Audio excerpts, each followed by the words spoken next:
കാട്ടുകൊമ്പൻ പടയപ്പയ്ക്ക് പിന്നാലെ മൂന്നാറിൽ ഭീതി പരത്തി ഒറ്റക്കൊമ്പൻ. ലക്ഷ്മി എസ്റ്റേറ്റ് അപ്പർ ഡിവിഷനിലാണ് ജനവാസ മേഖലയിൽ ഇറങ്ങി കാട്ടാന ഭീതി പരത്തുന്നത്. മൂന്നാറിൽ തോട്ടം തൊഴിലാളികൾ താമസിക്കുന്ന ഇടങ്ങളിൽ കാട്ടാന ശല്യം വർദ്ധിച്ചു വരികയാണ്. കാട്ടുകൊമ്പൻ പടയപ്പയാണ് പതിവായി ജനവാസ മേഖലകളിൽ ഇറങ്ങി ഭീതി പരത്തിയിരുന്നതെങ്കിൽ ഇപ്പോൾ പടയപ്പയ്ക്ക് പുറമെ മറ്റൊരു കാട്ടാനയും ജനവാസ മേഖലയിൽ ഇറങ്ങിയിരിക്കുകയാണ്.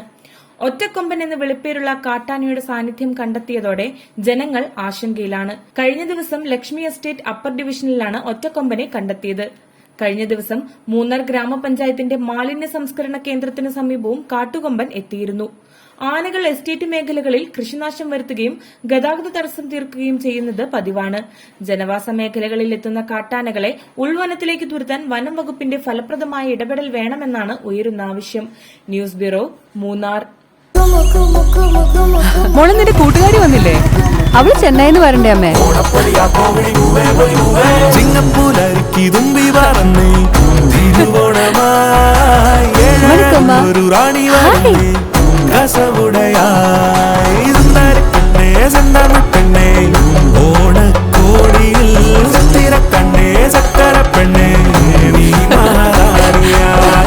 മനം നിറയെ ഓണക്കോടി.